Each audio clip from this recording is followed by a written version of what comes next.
Hello everyone, this is Prachi and most welcome to this channel. और आज इस video में मैं आपके साथ डिस्कस कर रही हूँ संबलपुर यूनिवर्सिटी के थ्रू जो परमानेंट गवर्नमेंट असिस्टेंट प्रोफेसर की रिक्रूटमेंट के रिगार्डिंग नोटिफिकेशन आया है उसके बारे में। सो कब से इस रिक्रूटमेंट के रिगार्डिंग आपके ऑनलाइन फॉर्म सबमिशन स्टार्ट हो रहे हैं and which is the last date of online form submission, क्या आपका एलिजिबिलिटी क्राइटेरिया रहेगा, सब कुछ मैं आपके साथ इस वीडियो में डिस्कस करने वाली हूँ। सो वीडियो के एंड तक बने रहिएगा। आपको आपकी स्क्रीन पे इंटरफेस दिख रहा होगा विच is the official website of Sambalpur university, Sambalpur Orissa. जब आप इस वेबसाइट को नीचे स्क्रॉल करते हैं देन यहाँ रिक्रूटमेंट का सेक्शन है, इस पे मैं रिक्रूटमेंट के सेक्शन पे क्लिक कर दे रही हूँ। तो यहाँ आपको दिख रहा होगा इसमें तीन जो वो 1 2 3 4 सीरियल नंबर आप चेकआउट करेंगे जिसमें आपका recruitment for the position of professor, recruitment for the position of associate professor and recruitment for the position of assistant professor. Position of professor and associate professor के लिए आपका मास्टर्स होना चाहिए, plus आपका पीएचडी कंप्लीट होना चाहिए and आपका publication होना चाहिए, ए जनरल पब्लिकेशन होना चाहिए for the recruitment of the professor and associate professor. बात करें हम recruitment position of assistant professor, तो एसोसिएट प्रोफेसर और प्रोफेसर के लिए वो लोग अप्लाई करेंगे जो असिस्टेंट प्रोफेसर में एज अ एक्सपीरियंस वर्क कर चुके हो। तो मैं आपको recruitment for the position of assistant professor की एडवर्टाइज को क्लिक करके समझा देती हूँ। तो मैंने व्यूज़ पे क्लिक किया, जब मैंने व्यूज़ पे क्लिक किया तो इस तरीके का इंटरफेस आपको अपनी स्क्रीन पे दिखेगा। सो इस पूरे 9 पेजेस के एडवर्टाइजमेंट में क्या-क्या आपको बताया गया है, मैं सब कुछ आपके साथ इसमें डिस्कस कर रही हूँ। इसमें क्लियरली लिखा हुआ है that the Sambalpur university recruitment for the position of assistant professor, applications are invited from eligible candidate as per UGC eligibility criteria. जैसा कि आपको बताया गया है कि जैसा कि यूजीसी एलिजिबिलिटी क्राइटेरिया होता है recruitment for the assistant professor, उसके रिगार्डिंग ये रेगुलर फैकल्टी पोजीशन के लिए एडवर्टाइजमेंट है, including backlog vacancies if any of assistant professor in the scale of pay in cell 1 of level 10, the pay matrix under Orissa revised scale of pay for university teacher. जो आपका पे scale रहने वाला है वो लेवल 10 के according आपका रहेगा इसमें। और प्लस आपके जो अदर अलाउंसेस रहते हैं वो भी आपको फ्री ऑफ कॉस्ट अवेलेबल होंगे, जो कि इस नोटिफिकेशन में क्लियरली बात कर दी गई है। अब हम बात करते हैं कि ये जो रिक्रूटमेंट है असिस्टेंट प्रोफेसर के लिए वो किस किस सब्जेक्ट के लिए है।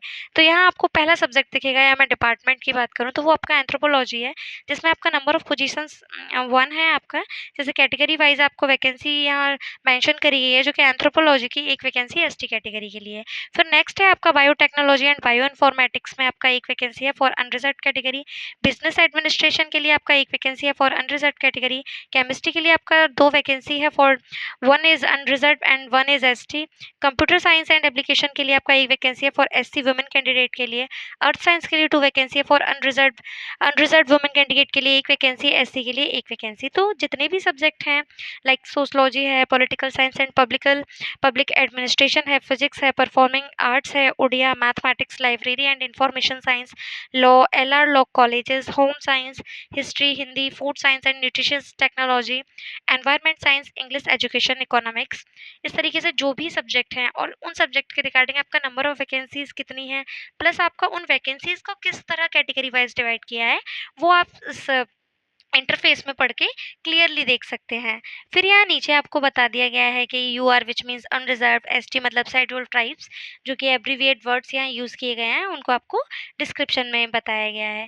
अब हम बात करें कि इन रिक्रूटमेंट के रिगार्डिंग जो आपका ऑनलाइन फॉर्म सबमिशन होना है वो कैसे होना है। तो जो भी कैंडिडेट इंटरेस्टेड और एलिजिबल है इन रिक्रूटमेंट के लिए वो HIMS recruitment.odisha.gov की ऑफिशियल वेबसाइट के थ्रू ऑनलाइन करेंगे, जो कि यहाँ पोर्टल आपको मैंशन कर दिया गया है, which will be available from 15 मई 2026। इस रिक्रूटमेंट के रिगार्डिंग जो क्या आपका ऑनलाइन फॉर्म सबमिशन स्टार्ट होना है वो 15 मई 2026 से स्टार्ट हो चुका है। वहीं आपका जो last date of online form submission है वो यहाँ आप देखेंगे 16 जून 2026 बताया गया है। Additionally candidate must send a printed copy of the download submitted applications along with all relevant documents by registered और स्पीड पोस्ट। आपको ऑनलाइन फॉर्म सबमिशन के साथ ही साथ अपना जो भी आप जिस भी पोस्ट के लिए अप्लाई कर रहे हैं आपको सारे डॉक्यूमेंट्स प्रिंट करने के बाद आपको रजिस्ट्रार्ड या आप स्पीड पोस्ट के थ्रू जो भी यहाँ एड्रेस मेंशन है द रजिस्ट्रार्ड संबलपुर यूनिवर्सिटी ज्योति विहार बुर्ला संबलपुर आपका जो पिन कोड इसमें बताया गया है 768018 उड़ीसा की ऑफिशियल एड्रेस पे आपको स्पीड पोस्ट या रजिस्टर्ड पोस्ट के थ्रू अपने डॉक्यूमेंट्स को सेंड कर देना है ऑनलाइन फॉर्म सबमिशन के साथ साथ। The hard copy must reach the office on और बिफोर 26 जून 2026। जो आप अपनी हार्ड कॉपी सबमिट करेंगे वो आपकी 26 जून 2026 से पहले सबमिट हो जानी चाहिए। इसमें ये बता दिया गया कि आपका detailed essential qualification, general term and conditions और एप्लीकेशन फॉर्म, जो कि आपको मैंने बताया कि आपको हार्ड कॉपी ऑफलाइन भी सबमिट करनी है एड्रेस पे, तो आप इस ऑफिशियल जो कि बताया गया है how to apply etcetera, please visit the university website. आप इस वेबसाइट के थ्रू www.suniv.ac.in की ऑफिशियल वेबसाइट के थ्रू आप ऑनलाइन अप्लाई कर सकते हैं। अब हम बात करें आपसे कि इसका एसेंशियल आपका रिक्रूटमेंट के रिगार्डिंग आपका क्या एलिजिबिलिटी क्राइटेरिया रहेगा। तो यहाँ फर्स्टली पहले आपको फर्स्ट सेक्शन में आपका बताया गया कि आपका रिलेवेंट सब्जेक्ट में आप जिस भी सब्जेक्ट के लिए अप्लाई कर रहे हैं आपका मास्टर्स कंप्लीट होना चाहिए विथ 55 एग्रीगेट, यानी 55% मार्क्स के साथ। साथ ही साथ आपका रिलैक्सेशन भी आप इसी सेक्शन में पढ़ेंगे कि अगर आप फिजिकली डिसेबल्ड हैं, अगर आप SC/ST कैटेगरी से बिलोंग करते हैं तो आपका 5% मार्क्स का आपको रिलैक्सेशन मिल रहा है अकॉर्डिंग टू योर कैटेगरी। फिर नेक्स्ट है कि आपको बताया गया है कि beside fulfilling the above qualification the candidate must have clear the national eligibility test. अगर आप ऊपर वाला सेक्शन कंप्लीट रखते हैं, आप मास्टर्स डिग्री आपका 55% से पास आउट है, अगर आप जो कि मैंने बताया कि अगर आप रिजर्वेशन सेक्शन से बिलोंग करते हैं उसके साथ भी अगर आप एलिजिबल हैं, तो फिर सेकंड बताया कि आपका नेट यानी नेशनल एलिजिबिलिटी टेस्ट जो कि NTA द्वारा कंडक्ट कराया जाता है, कंडक्ट बाई UGC और द CSIR जो द्वारा कंडक्ट कराया जाता है, वो आपका क्वालिफाइड हो या आपके आपके पास PH डिग्री होनी चाहिए। इसमें दोनों चीज़ बताई गई हैं, आपका SLET या फिर सेट, और who are have been awarded a PhD degree in accordance with the university grant commission minimum standard, the procedure of the award of MPhil PhD degree। ये आपको बता दिया गया, या तो आपके पास नेट क्वालिफाइड हो CSIR या UGC के थ्रू कंडक्ट कराया जाता है जो, या आपके पास PhD हो। तो जो भी इसमें एलिजिबिलिटी क्राइटेरिया था यहाँ आपको बता दिया गया है। फिर नीचे आपको बता दें कि the PhD degree of the candidate have been awarded in the regular mode. The PhD आपकी होनी चाहिए वो किस बेसिस पे होनी चाहिए, ये आप चेकआउट कर सकते हैं, इसमें ये बताया गया है।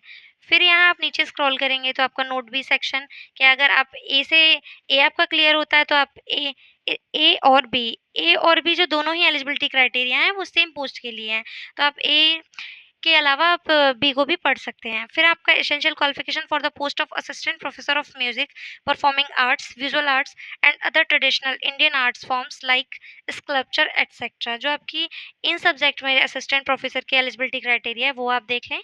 आपका सेम थिंग कि मास्टर डिग्री कंप्लीट हो above the relevant subjects and आपका नेट क्वालिफाइड हो, नेट क्वालिफाइड ना हो तो उस कंडीशन में आप PhD होल्डर हो।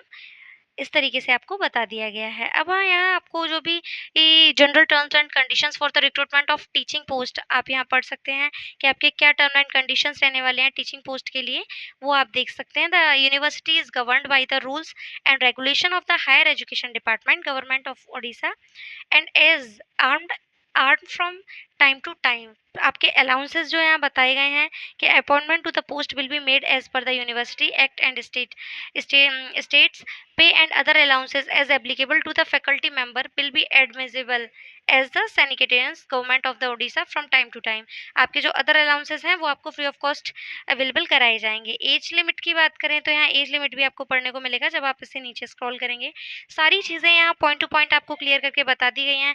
That the candidate are advise to visit the university website from time to time and remain update. जो भी कैंडिडेट इंटरेस्टेड हैं, एलिजिबल हैं, वो time to time official website जो है आपकी यूनिवर्सिटी की उस पर विजिट करते रहें टाइम टू टाइम, ताकि जो भी अपडेट चेंजिंग्स हो रहे हैं आपको उनकी इन्फॉर्मेशन मिलती रहे। मैं फिर से बता दूं, आपका जो ऑनलाइन फॉर्म सबमिशन का लास्ट डेट है इन रिक्रूटमेंट के रिगार्डिंग वो 26 जून 2026 है। वहीं आपका जो आप ऑनलाइन फॉर्म सबमिशन करेंगे वो HIMS recruitment.odisha.gov की ऑफिशियल पोर्टल के थ्रू आप इसके लिए अपना ऑनलाइन फॉर्म सबमिशन करेंगे। साथ ही साथ आपको अपना हार्ड कॉपी भी सबमिट करना है, जो कि मैंने आपको अबव इसका एड्रेस मेंशन जो हो रहा था इस नोटिफिकेशन में वो पढ़ के बताया था। फिर यहाँ आपका फॉर्म फीस पढ़ने को मिलेगा। आपका अगर जनरल और एसईबीसी कैटेगरी से बिलोंग करते हैं तो आपका फॉर्म फीस रहने वाला है इन रिक्रूटमेंट के लिए 1000। वहीं आप अगर SC ST women category candidate से बिलोंग करते हैं देन आपका जो एप्लीकेशन फीस रहेगा वो 600 रहेगा। ये आप देख सकते हैं। फिर आपका रजिस्टर्ड संबलपुर यूनिवर्सिटी ज्योति विहार, बुर्ला संबलपुर 768019 उड़ीसा, जो कि आप अपने हार्ड कॉपी को ऑनलाइन फॉर्म यहाँ से इसकी ऑफिशियल वेबसाइट से डाउनलोड करने के बाद अपने ऑनलाइन फॉर्म अपने फॉर्म को भर के और अपने जो भी डॉक्यूमेंट्स हैं उनको फोटो कॉपी के साथ सबमिट करेंगे तो आप इस एड्रेस पे सेंड करेंगे। ये आपकी इन्फॉर्मेशन थी। तो जो भी इसमें इम्पोर्टेंट इन्फॉर्मेशन है मैंने आपको सब कुछ बता दिया है। How to apply, important days, processing fees, brief information and selection process जो आपका रहेगा ये आप देख लें। The shortlist candidate will be called for the interview. जो भी कैंडिडेट अप्लाई करेंगे उनको शॉर्टलिस्ट किया जाएगा। शॉर्टलिस्ट कैंडिडेट को ही इंटरव्यू के लिए बुलाया जाएगा। ये इसमें बताया गया है, आप इसको चेकआउट कर सकते हैं। तो काफ़ी अच्छी वैकेंसी है, गवर्नमेंट वैकेंसी है। जो भी कैंडिडेट इंटरेस्टेड हैं, एलिजिबल हैं, वो बिफोर 26 जून इस रिक्रूटमेंट के लिए अप्लाई कर सकते हैं। आई होप आपके लिए वीडियो हेल्पफुल रहा होगा, इंटरेस्टेड रहा होगा और जो भी इस एडवर्टाइजमेंट में इन्फॉर्मेशन इंपॉर्टेंट इन्फॉर्मेशन थी मैंने आपके साथ शेयर कर दी है। तो इसी तरह की रिक्रूटमेंट चाहे वो गवर्नमेंट हो या कॉन्ट्रैक्चुअल बेसिस हो, टाइम टू टाइम अपडेट लेने के लिए वीडियो को लाइक ज़रूर करें और चैनल को सब्सक्राइब ज़रूर करें। Thank you.